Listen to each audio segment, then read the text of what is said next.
Book of طہارت chapter 7 حیض monthly periods کے مسائل۔ اعوذ باللہ من الشیطان الرجیم، بسم اللہ الرحمن الرحیم۔ سورہ بقرہ کی آیت ہے۔ وہ سوال کرتے ہیں آپ سے حیض کے بارے میں کیا حکم ہے؟ کہو وہ ایک تکلیف کی حالت ہے، اس میں عورتوں سے الگ رہو اور ان کے قریب نہ جاؤ جب تک کہ وہ پاک صاف نہ ہو جائیں، پھر جب وہ پاک ہو جائیں تو ان کے پاس جاؤ اس طرح جیسا اللہ نے تم کو حکم دیا ہے۔ اللہ ان لوگوں کو پسند کرتا ہے جو بار بار توبہ کرتے ہیں اور پاکیزگی اختیار کرتے ہیں۔ تو یہ اللہ کا حکم ہے قرآن مجید میں۔ صحابہ نے حیض کے بارے میں سوال کیا کہ اس میں اسلام کا کیا حکم ہے، کیونکہ اس بارے میں یہود اور نصارہ یعنی جیوز اور کرسچنز کے الگ الگ اوپینینز تھے۔ یہودی یہ حائضہ عورت کو اچھوت بنا دیتے تھے، اس کے ہاتھ کا کھانا پانی کچھ بھی نہیں یوز کرتے تھے، اس کو الگ گھر میں رکھا جاتا تھا، اس سے کوئی تعلق نہیں رکھا جاتا تھا۔ نصارہ یعنی کرسچنز، ان میں کوئی پابندی نہیں تھی، شوہر بیوی کا تعلق تک جائز تھا۔ صحابہ کے سوال پر اللہ تعالیٰ نے قرآن میں جواب دیا کہ وہ نجاست ہے، گندگی ہے، تکلیف ہے۔ اگر عورت حائضہ ہو تو اس کے قریب نہ جاؤ جب تک کہ وہ پاک نہ ہو جائے۔ جب وہ پاک ہو جائے، حیض ختم ہونے کے بعد وہ غسل لے لے تو ان کے پاس جاؤ جہاں سے اللہ نے حکم دیا۔ بے شک اللہ پسند کرتا ہے توبہ کرنے والوں کو۔ یعنی اگر ابھی تک کسی سے کوئی بھول ہو گئی ہو تو وہ توبہ کر لے اپنے اعمال کی، اور محبت کرتا ہے پاک رہنے والوں سے۔ حیض میں عورت تکلیف کی حالت میں ہوتی ہے، پیریڈ سے پہلے سے تکلیف شروع ہو جاتی ہے اور سب کی کیفیت الگ ہوتی ہے۔ باڈی میں ہارمونل چینجز ہوتے ہیں جس کی وجہ سے موڈ سوئنگ کرتا ہے، چڑچڑاہٹ، ڈپریشن، اریٹیشن، سستی، تھکاوٹ، تکلیف، بات بات پر رونا ہوتا ہے۔ میڈیکلی کئی سمٹمز اپروکسیمیٹلی 150 ڈائگنوز ہو چکے ہیں۔ سب عورتوں کی کیفیت الگ ہوتی ہے۔ یہاں حدود بتا دی گئیں کہ کیا کرنا ہے۔ صرف سیکشل ریلیشن شپ الاؤڈ نہیں، باقی سب نارمل رہے گا، یعنی کھانا پینا سب کر سکتی ہے وہ۔ میڈیکلی بھی ایسے ٹائم پر ریلیشن شپ رکھنے سے بہت سارے بیماریاں ہو جاتی ہیں۔ اس میں عورت کے لیے بھی حکم ہے کہ حیض کی حالت میں نماز نہ پڑھے، روزہ نہ رکھے، بغیر گلوز کے قرآن کو ہاتھ نہ لگائے۔ نمازیں معاف ہوتی ہیں لیکن چھوٹے ہوئے روزے بعد میں رکھنے ہوتے ہیں۔ پاک ہونے کے بعد، غسل کے بعد عورت پاک ہوتی ہے اور اسی کے بعد ہی تعلق جائز ہے، میاں بیوی کا تعلق، اس سے پہلے نہیں۔ شوہر بیوی کا تعلق بھی اسلام میں اللہ کی حدود میں ہی جائز ہے۔ حیض اور استحاضہ میں فرق ہے۔ استحاضہ میں ہر چیز الاؤڈ ہے۔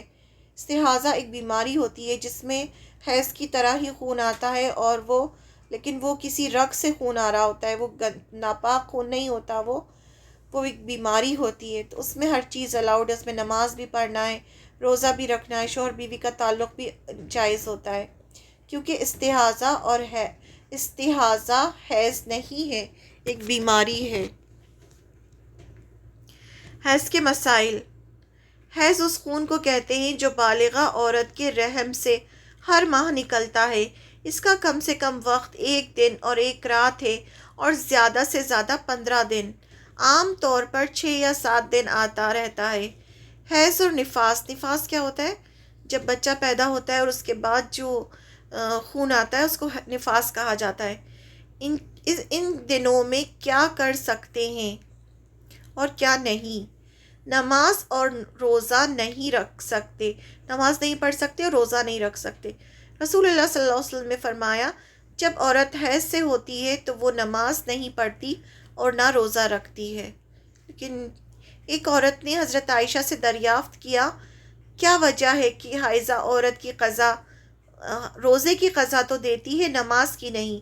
عائشہ رضی اللہ عنہ نے فرمایا رسول اللہ صلی اللہ علیہ وسلم کے زمانے میں ہمیں حیض آیا کرتا تھا تو ہمیں روزے کی قضا کا حکم دیا جاتا تھا، مگر نماز کی قضا کا حکم نہیں دیا جاتا تھا۔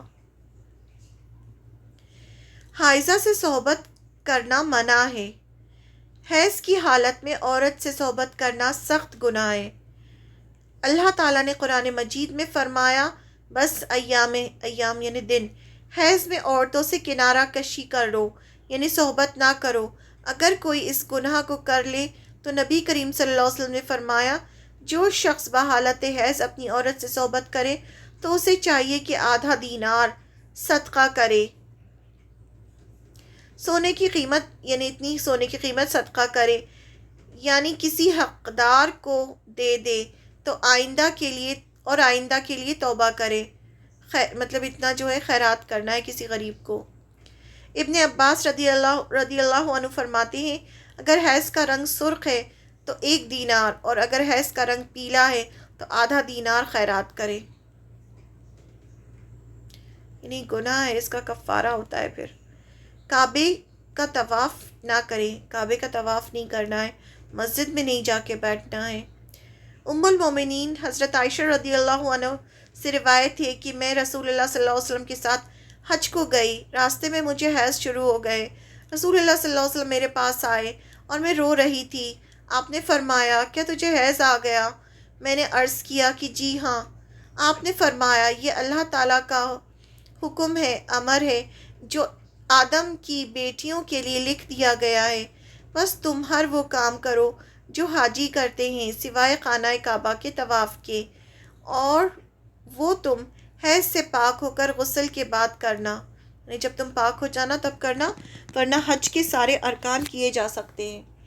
اب اس میں یہ ہے کہ صفا مروہ کی صحیح بھی نہیں ہوگی، کیونکہ صفا مروہ پہلے جو تھا وہ خانہ کعبہ سے دور تھا، مطلب الگ تھا، لیکن اب وہ ایک ہی پورے مسجد میں شامل کر دیا گیا ہے، تو مسجد میں نہیں جانا چاہیے۔ حیض اور نفاس میں وہ کام جو کر سکتے ہیں، حائضہ کو چھونا اور اس کے ساتھ کھانا پینا جائز ہے۔ سیدنا انس رضی اللہ عنہ روایت کرتے ہیں کہ جب عورت حیض یعنی ماہواری کا خون سے ہوتی ہے تو یہودی اس کے ساتھ کھاتے پیتے نہیں تھے، تو رسول اللہ صلی اللہ علیہ وسلم نے فرمایا حائضہ سے ہر کام کرو سوائے جمع کے۔ حائضہ کے ساتھ کھانا پینا، اٹھنا بیٹھنا، ملنا جلنا، اسے چھونا، بوس و کنار وغیرہ سب باتیں جائز ہیں سوائے جمع کے، یعنی ریلیشن شپ کے۔ ام المومنین عائشہ رضی اللہ عنہ روایت کرتی ہیں کہ رسول اللہ صلی اللہ علیہ وسلم مجھے حالت حیض میں ایزار یعنی cloth covering lower half of the body باندھنے کا حکم دیتے تو میں ایزار باندھتی اور آپ مجھے گلے لگاتے اور میں حیض والی ہوتی تھی۔ عائشہ رضی اللہ عنہ سے روایت ہے کہ نبی صلی اللہ علیہ وسلم نے مسجد میں اپنی اعتکاف گاہ سے مجھے بوریا پکڑنے کا حکم دیا۔ میں نے کہا میں حائضہ ہوں۔ آپ صلی اللہ علیہ وسلم نے فرمایا تمہارا حیض تمہارے ہاتھ میں نہیں۔ عائشہ رضی اللہ عنہ سے روایت ہے کہ نبی کریم صلی اللہ علیہ وسلم میری گود کو تکیہ بنا کر قرآن مجید کی تلاوت کرتے حالانکہ میں حائضہ ہوتی تھی۔ حائضہ کا قرآن پڑھنا اور اذکار کا کرنا۔ حالت جنابت کے بعد فوراً غسل لیا جا سکتا ہے، اس لیے فوراً غسل لینا چاہیے، اس لیے حالت جنابت میں قرآن پڑھنا منع ہے، لیکن حیض میں قرآن کریم کی تلاوت کی حرام ہونے کے بارے میں کوئی صحیح حدیث نہیں ہے۔ جب میں لکھ رہی تھی اس کے بارے میں تب میں نے اتنا سرچ کیا ہے ساری بکس میں کہ کہیں ایک حدیث مل جائے کہ جس میں لکھا ہو کہ حیض کی حالت میں قرآن مجید نہیں پڑھا جا سکتا، کیونکہ آپ صلی اللہ علیہ وسلم کے زمانے میں بھی سبھی کو حیض آتا تھا، سبھی عورتوں کو، تو آپ نے کہیں تو کہا ہو کہ نہیں حیض میں تم قرآن نہیں پڑھو۔